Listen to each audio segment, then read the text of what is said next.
क्या ओशो पे जो इल्जाम लगा था वो सही था? क्या सच में ओशो टेरर अटैक में शामिल थे? क्या ओशो लोगों को गुमराह करते थे? क्या ओशो को सेक्स गुरु बोला जाता था? यूएसए डर के वजह से ओशो को मार दिया? आज इन सब सारे सवालों का जवाब आप लोगों को मिल जाएगा। ओशो के ऊपर शॉर्ट वीडियो बनाया था जिसमें बहुत सारे लोग कमेंट करने लग गए कि फुल वीडियो चाहिए। आखिर ओशो कौन थे, उनके लाइफ की सच्चाई क्या थी? तो चलिए जानते हैं। ओशो का जन्म 11 दिसंबर 1931 को मध्य प्रदेश के रायसेन डिस्ट्रिक्ट के एक छोटे से गाँव कुचवाड़ा में हुआ था। बचपन में इनका नाम चंद्र मोहन जैन रखा गया। इनकी फैमिली गरीब थी, इसलिए नाना नानी के यहाँ जबलपुर गए, जो पैसों के मामले में थोड़े से अच्छे थे। जबलपुर से ही अपनी पढ़ाई लिखाई की, फिलॉसफी में ग्रेजुएशन एंड पीएचडी किए। बाद में रायपुर के एक संस्कृत कॉलेज में लेक्चरर बन गए। लेकिन इनके सोचने का तरीका, बोलने का तरीका कुछ अलग था। रिलेशनशिप, सेक्स, पॉलिटिक्स, भगवान, हर चीजों के बारे में इनके बोलने का अलग अंदाज था। इनका बोलना इतना अलग होता था कि कॉलेज को डर लगने लग गया था कि कहीं लोग इनके प्रवचन सुन के अलग दिशा में न भटक जाए। और कुछ टाइम के बाद इनको उस कॉलेज से निकाल दिया गया। बाद में और कॉलेज ज्वाइन किए,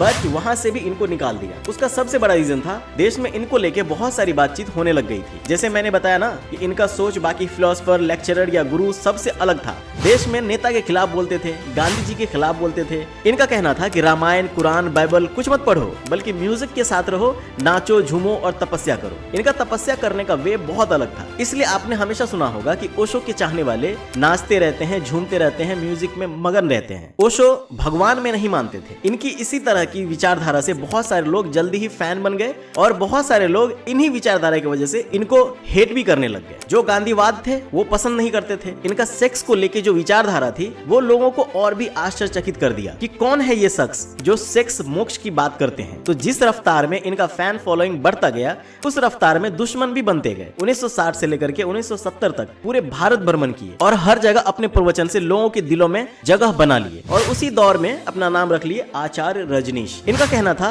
ये दुर्भाग्य की बात है कि इंसान पैदा होते हैं, जाति, धर्म और ऊंच नीच की श्रेणी का बन जाते हैं, उसे कभी इंसान बनने का मौका ही नहीं मिलता। इनके कोट इतने फेमस हुए और लोग इनके विचार वसूलों से इतने प्रभावित हुए कि सिर्फ इंडिया से ही नहीं बल्कि फॉरेनर्स भी इनको भगवान मानने लग गए। इवन बॉलीवुड के स्टार्स भी इनको गुरु मानते थे, जैसे महेश भट्ट, विनोद खन्ना और भी बहुत सारे लोग। 1973 में पुणे में अपना हेडक्वार्टर बनाया, जहां दुनिया की सारी सुख सुविधाएं मौजूद थी। उसी टाइम पे ओशो के द्वारा कुछ बातें बोली गई जिससे मामला और भी संगीन हो गया। कुछ लोग इनके संगठन के विरोध में तो थे ही, मगर इनका कहना था कि शादी गलत चीज है। दुनिया वाले कुछ मंत्र पढ़ के दो लोगों को आपस में जबरदस्ती जोड़ देते हैं। फैमिली का बर्डन नहीं होना चाहिए, बल्कि हर इंसान को बराबर का जीने का हक है और अपने हिसाब से वो इंसान जी सकता है। इस पूरी दुनिया में सिर्फ एक गवर्नमेंट होनी चाहिए, किसी तरह का बॉर्डर रेस्ट्रिक्शन नहीं होना चाहिए। जब सारी दुनिया से बॉर्डर एंड रेस्ट्रिक्शंस खत्म कर दिए जाएंगे तो जंग ही नहीं होगा, सब मिलजुल कर रहेंगे। तो इनके इस तरह के सोच से बहुत सारे लोग दुश्मन भी बनते गए और सन्यासी भी इनके खिलाफ हो गए, क्योंकि इनका मानना था कि नाचो, गाओ, झूमो, मस्ती में रहो, ये शरीर क्या है, कुछ भी नहीं है, इसलिए किसी के लिए नहीं अपने लिए जियो। तो सन्यासियों का ये कहना था कि कौन इस तरह सन्यासी बनते हैं, जिस वजह से इनके ऊपर एक बार हमला भी हुआ था। ओशो के आश्रम में एक आनंदशीला नाम की लड़की थी जिस पे ओशो बहुत भरोसा करते थे। मतलब कि सारे अरेंजमेंट से लेके कब क्या कहाँ होना है, मीटिंग कब है, कहाँ जाना है,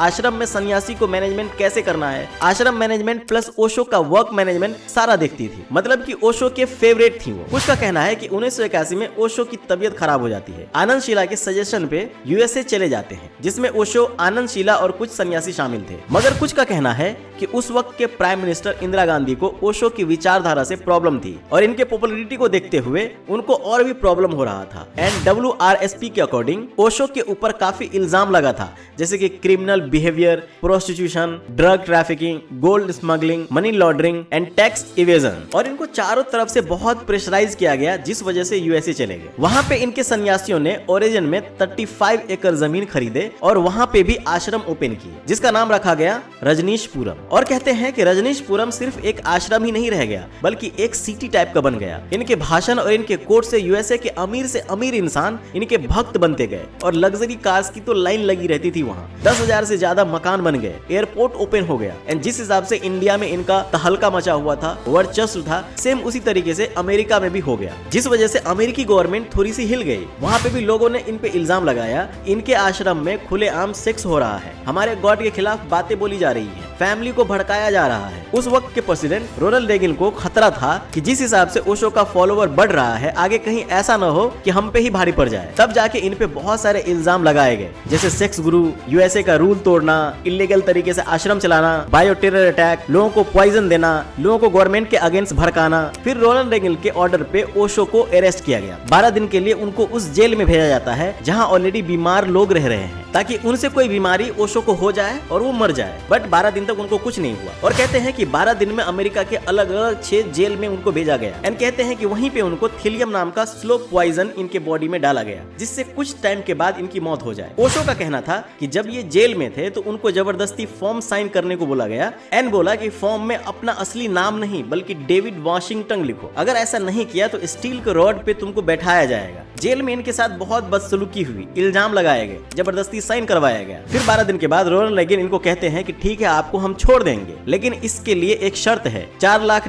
फाइन के रूप में आपको देना होगा, प्लस नेक्स्ट 5 ईयर तक यूएसए आप नहीं आ सकते। इसके बाद ओशो बहुत सारे अलग अलग कंट्रीज जाते हैं, जैसे कि जर्मनी, हांगकांग, न्यूजीलैंड, बहुत सारे और कंट्रीज। बाद में इंडिया फिर से वापस लौट जाते हैं पुणे। इनके फॉलोअर्स इनका अच्छे से वेलकम करते हैं एंड फिर से इंडिया में पहले जैसा ही इनका काम स्टार्ट हो जाता है। इनके यहाँ एक और लेडी थी जो इनका सारा वर्क देखती थी। उनका अचानक से डेथ हो जाता है इनके डेथ से 40 दिन पहले एंड आनन फानन उनका जल्दी से अंतिम संस्कार किया जाता है। उनके डेथ का रीजन किसी को नहीं पता और न ही किसी को जानने दिया जाता है। उस टाइम पे जो लोग वहाँ मौजूद थे वही जान। एंड कुछ दिन के बाद ओशो की भी तबीयत खराब होने लगती है एंड 19 जनवरी ओशो की डेथ हो जाती है। यहाँ पे बहुत बड़ी एक शॉकिंग बात सामने आई। जिस डॉक्टर ने ओशो के डेथ सर्टिफिकेट पे साइन किया, उनका कहना है कि ओशो के डेथ से ठीक 3 घंटे पहले मुझे बुलाया गया, मगर ओशो के रूम में मुझे नहीं जाने दिया गया। फिर 3 घंटे बाद मुझे कहते हैं कि ओशो की डेथ हो गई है एंड आप डेथ सर्टिफिकेट पे साइन कर दीजिए। एंड बोलते हैं कि रीजन आप हार्ट अटैक दे दीजिए, कुछ भी दे दीजिए, बस पोस्टमार्टम नहीं होना चाहिए। जब डॉक्टर ओशो को देखते हैं तो उनको शॉक हो जाता है, क्योंकि उससे पहले ओशो को उस हाल में कभी नहीं देखे थे। उनके बॉडी पे वोमिटिंग का छींटा पड़ा था, कुछ निशान था। इतना ही नहीं, ओशो की माँ वहाँ मौजूद थी, उनको भी तुरंत नहीं बताया गया। ओशो के माँ को डेथ के बारे में जब पता चला तो उनका कहना था कि मेरे बेटे को उन लोगों ने मार दिया। उससे भी आश्चर्यचकित वाली बात यह है कि ओशो के डेथ के 1 घंटे के अंदर ही उनका अंतिम संस्कार कर दिया गया। पूरी दुनिया में इतने फॉलोवर्स थे, न ही उनको बताना मुनासिब समझा, न ही उनको आने दिया। एक होता है ना कि फ्लाइट से कोई कहीं से आ जाते हैं तो उनको आने का भी मौका नहीं दिया गया, नहीं बाकी किसी और सिटीज से आने का मौका दिया गया ताकि वो ओशो को अंतिम बार देख सके। ओशो की मौत रोनाल्ड रेगन के स्लो पॉइजन देने से हुआ, या इंडियन पॉलिटिशियन ने मरवा दिया, या दौलत के लालच में ही अंदर के किसी शख्स ने मार दिया, या नेचुरल डेथ थी, ये आज तक एक मिस्ट्री बनी हुई है।